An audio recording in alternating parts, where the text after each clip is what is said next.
5 proven strategies to earn respect from almost anyone. Stoic PHIOSO. PHI. Have you ever walked into a room and felt invisible? You speak, contribute, show up, and try your best, but something is missing. The respect you deserve doesn't materialize. It's a silent frustration, a quiet ache.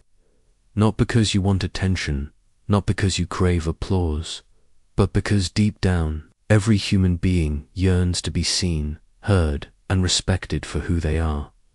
We try many things to earn that respect. We speak louder, we work harder, we agree more, we compromise. But the truth is, respect isn't something you chase, it's something you attract. And the ancient Stoics knew this, long before social media and office politics, before the culture of performance and personal branding. They mastered the art of commanding respect, not through dominance, but through virtue, through inner discipline, self-command, and unwavering principles. Today, we explore 5 proven strategies, deeply rooted in Stoic philosophy, to earn genuine respect from almost anyone. These aren't tricks, they're transformations. And they begin, not with what you do to others, but with what you choose to cultivate within yourself. Strategy 1. Speak with intention, not to impress. -2:30 to 8:30. We live in an era of noise. Everyone is broadcasting, tweeting, talking. In conversations, meetings, interviews, even casual chats, people often speak to be impressive rather than truthful. But the Stoics challenge us to a higher standard. Epictetus taught, we have 2 ears and 1 mouth, so that we can listen twice as much as we speak. That wasn't just a witty remark, it was a principle. Stoics believed in logos speech, guided by reason and virtue. Speaking with intention means you talk less, but say more. You don't interrupt to win. You listen to understand. You resist the temptation to add noise. When you stop trying to impress, you begin to express. Not from ego, but from authenticity. Practical example, in a meeting, rather than rushing to share your opinion, ask one meaningful question. Then, when it's time to contribute, be concise, thoughtful, and rooted in purpose. In a world that values quantity over quality, intentional speech is magnetic. People will start to lean in when you talk, not because you're loud, but because your words carry weight. This is the beginning of respect, becoming someone whose voice matters. Strategy 2. Live by a personal code and stick to it relentlessly. 8:30 to 14:30. Imagine a person who never lies, not even when it's easy, who returns the extra change when no one would notice, who speaks up when it would be safer to stay quiet.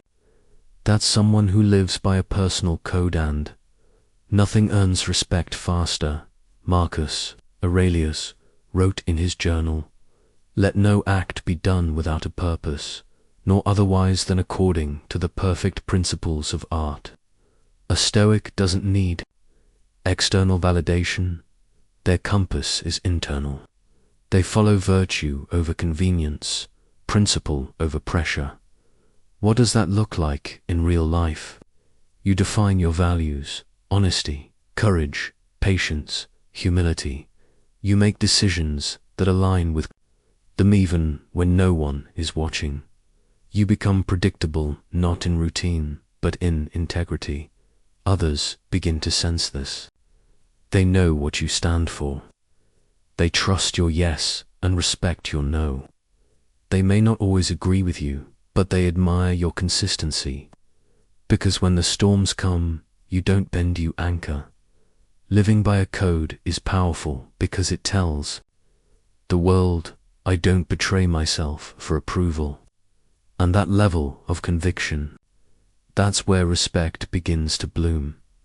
Strategy 3. Practice emotional restraint in a world addicted to reaction. 1430 to 2030. A person who cannot control their emotions will always be controlled by others. Seneca wrote, "The greatest remedy for anger is delay." We live in a reactive culture. Outrage is currency. People yell to feel powerful, cancel to feel righteous, and explode to feel heard. But Stoicism offers a different model: stillness in the storm. To earn respect, you must first master one crucial domain, yourself. When insulted, you do not react. When dismissed, you do not shrink. When provoked, you do not explode. You respond from emotion, but from reason. Examples: a colleague criticizes your work.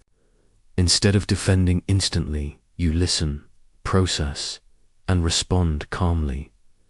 Your partner is upset. Instead of matching their intensity, you offer clarity and presence. Online, you're attacked. Instead of retaliating, you disengage with grace. People notice emotional restraint. It communicates power, the power to choose your response. And it inspires respect because it shows you are not easily moved, you are deeply grounded.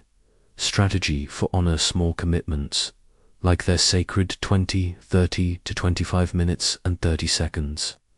It's not grand gestures that build respect, this the tiny ones done consistently, Seneca warned. It is not that we have a short time to live, but that we waste a lot of it. Every commitment, no matter how small, is a contract with your character. Say you'll call at 5. Call at 4:59. Promise to help. Show up with a smile. Tell yourself you'll exercise today. Honor it like a meeting with the emperor. This is more than productivity, it's spiritual discipline. It shapes identity, and it speaks volumes, because over time, people begin to associate your name with reliability. They'll say, "He always shows up. She never flakes." If they say it, it'll happen. This level of consistency is rare, and in its rarity lies respect. Strategy 5. Lead yourself first, then watch others follow to 25 minutes and 30 seconds to 28 minutes and 30 seconds. Leadership isn't about managing others, it's about mastering yourself. You don't need a title to lead. You don't need a team. What you need is discipline, purpose, direction.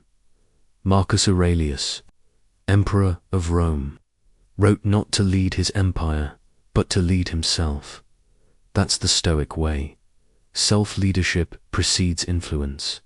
Ask yourself, do I wake with intention or distraction? Do I keep promises to myself? Do I grow daily, even when no one's watching? When you live this way, people begin to follow. Not because you command them, but because your life becomes an example. You become the person others consult when life gets chaotic.